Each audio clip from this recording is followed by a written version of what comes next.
Dans le football, il y a des matchs que tu gagnes parce que tu es meilleur. Et il y a des matchs que tu gagnes parce que tu as de la chance. Et il y a des matchs où tu restes tout le temps l'équipe la plus forte, mais tu découvres soudainement que tu es très proche de l'élimination. Et c'est exactement ce qui s'est passé lors du match entre le Maroc et les Pays-Bas. Parce que celui qui voit le résultat final dira 1-1. Ensuite, le Maroc a gagné au tir, au but 3-2. Et c'est tout. Mais la vérité, c'est que ce match était l'un des matchs les plus dramatiques de tout le tournoi. Parce que le Maroc était presque la meilleure équipe depuis la première minute. Et malgré cela, il était à seulement quelques minutes de dire au revoir à la Coupe du Monde. Avant le début du match, tous les regards étaient tournés vers l'équipe nationale marocaine. Parce que les Lions de l'Atlas sont entrés dans le match avec une grande confiance. Et avec des ambitions encore plus grandes. Il y avait un sentiment clair que l'équipe était capable de continuer son parcours. Quant aux Pays-Bas, ils sont entrés avec leur expérience habituelle, avec de grands noms et une longue et longue histoire dans les compétitions internationales. Et pour cette raison, tout le monde attendait un match équilibré. Mais ce qui s'est passé sur le terrain était un peu différent. Parce que dès la première minute, le Maroc a commencé à imposer sa personnalité. Il a commencé à garder le ballon. Il a commencé à jouer avec confiance. Et il a commencé à contrôler le rythme. Et quand on regarde les chiffres après le match, on comprend à quel point la domination marocaine était claire. 70% de possession, 780 passes réussies, 92% de précision de passe, 12 tirs, 6 tirs cadrés, 8 corners. Des chiffres qui montrent que le Maroc était l'équipe qui prenait l'initiative pendant toute la rencontre. Quant aux Pays-Bas, ils se sont contentés de seulement 30% de possession et de 356 passes, c'est-à-dire environ moins de la moitié du nombre de passes du Maroc. Mais le football, parce que parfois, une équipe domine pendant 90 minutes et une autre équipe profite d'une seule occasion. Et c'est presque ce qui s'est passé. Avec le début du match, le Maroc a commencé à attaquer. Les tentatives se sont multipliées et les supporters marocains sentaient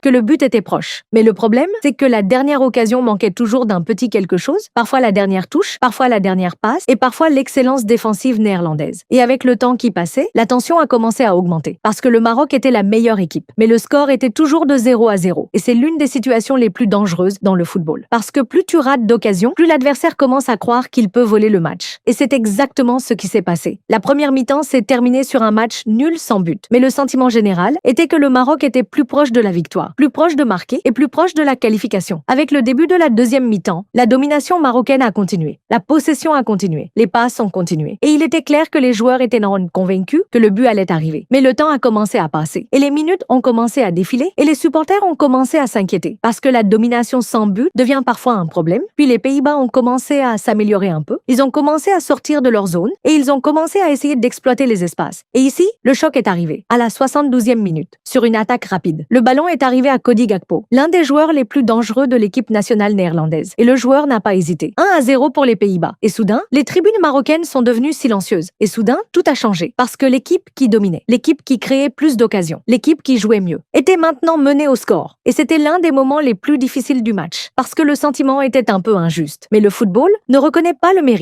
Il reconnaît seulement les buts. Après le but, le match a commencé à entrer dans une nouvelle phase. La phase de pression totale. La phase des attaques continues. La phase de recherche du salut. Et le Maroc a commencé à jouer toutes ses cartes. Les joueurs ont commencé à attaquer de tous les côtés. Et le temps a commencé à passer rapidement. Et chaque minute rapprochait les Pays-Bas de la qualification. De l'autre côté, les Pays-Bas ont commencé à défendre de toute leur force. Ils ont commencé à gagner du temps. Et ils ont commencé à jouer sur les nerfs. Et il était clair que l'équipe néerlandaise sentait qu'elle était très proche de passer. Et avec l'entrée dans les 10 dernières minutes, les supporters marocains ont commencé à vivre les moments les plus difficiles du tournoi. Parce que l'équipe jouait bien. Mais le résultat était contre elle. Et le temps se terminait. Et le rêve commençait à s'éloigner. Mais il y a quelque chose de très spécial dans l'équipe nationale marocaine. C'est qu'elle abandonne rarement. Et qu'elle continue toujours jusqu'à la fin. Et c'est exactement ce que nous avons vu. Les attaques ont continué. La pression a continué. La possession a continué. Et parce que le Maroc avait 70% du ballon pendant toute la rencontre, il avait la conviction qu'une dernière occasion allait arriver. Et il avait la conviction que le match n'était pas encore terminé. À la 90e minute, les Pays-Bas ont commencé à voir la ligne d'arrivée. Et les supporters néerlandais ont commencé à se préparer à célébrer. Mais le football avait un avis différent. Et dans le temps additionnel,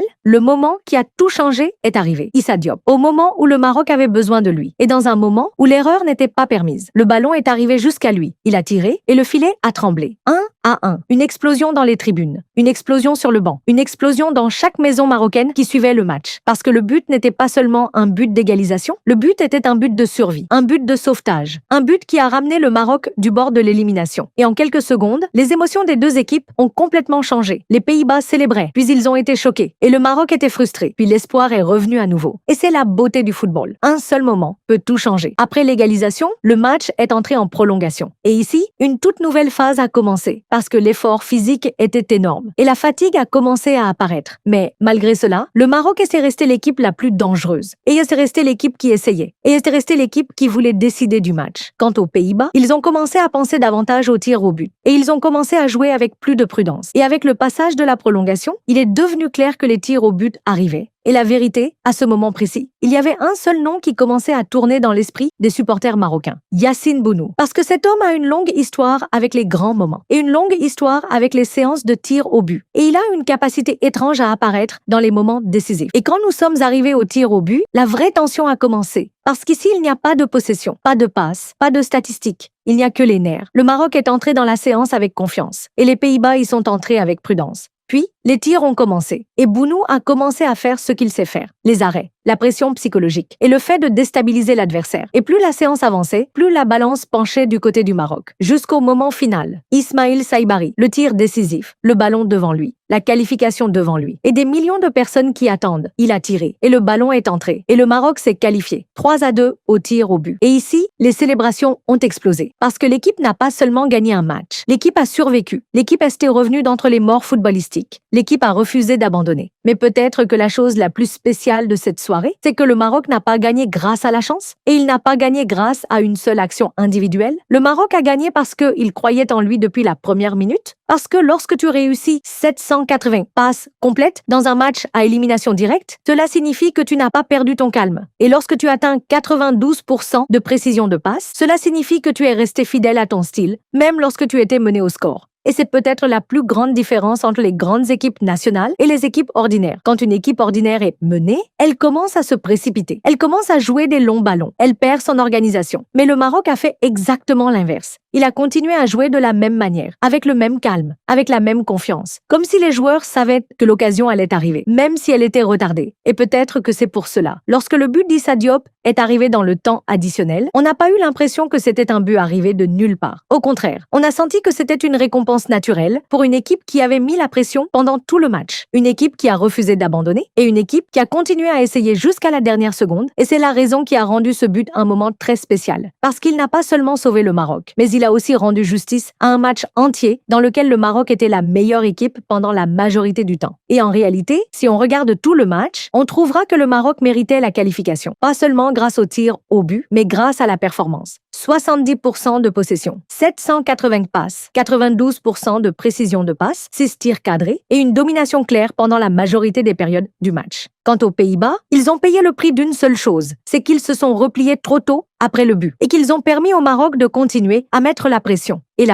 et encore la pression, jusqu'à ce que cette pression donne son résultat. Et en réalité, les grands tournois ne sont parfois pas décidés seulement par le talent, ils sont décidés par la personnalité et par la réaction dans les moments difficiles. Et le Maroc, dans ce match, a présenté un exemple très clair, parce que l'équipe était menée et le temps était en train de s'écouler et l'adversaire voyait la qualification devant lui. Mais malgré tout cela, le Maroc n'a pas abandonné et c'est exactement la raison qui lui a permis de continuer son parcours. Et à la fin, l'équipe nationale marocaine a trouvé son chemin vers les huitièmes de finale et là-bas, l'équipe nationale du Canada l'attendra. Une nouvelle rencontre, un nouveau défi et une nouvelle occasion de continuer le rêve. Quant aux Pays-Bas, ils ont quitté le tournoi d'une manière très douloureuse parce qu'ils étaient à quelques minutes de la qualification, même à quelques secondes. Mais le but dans le temps additionnel a tout changé. Et à la fin, les gens se souviendront que le Maroc a fait match nul 1-1 avec les Pays-Bas, puis a gagné au tir au but. Mais celui qui a regardé le match saura que l'histoire était beaucoup plus grande que cela. C'était l'histoire d'une équipe qui a dominé le match, puis qui s'est retrouvée menée, puis qui a refusé d'abandonner, puis qui est revenue au dernier moment, puis qui a assuré sa qualification avec des nerfs d'acier. Et c'était l'histoire de Bounou, et l'histoire de Diop, et l'histoire de Saibari, et l'histoire d'une équipe marocaine qui confirme une nouvelle fois qu'elle était l'une des équipes les plus difficiles du tournoi. Et cette nuit-là, le Maroc n'a pas seulement gagné un match, le Maroc a gagné une bataille de volonté. Et parfois, cela est plus important que n'importe quel résultat.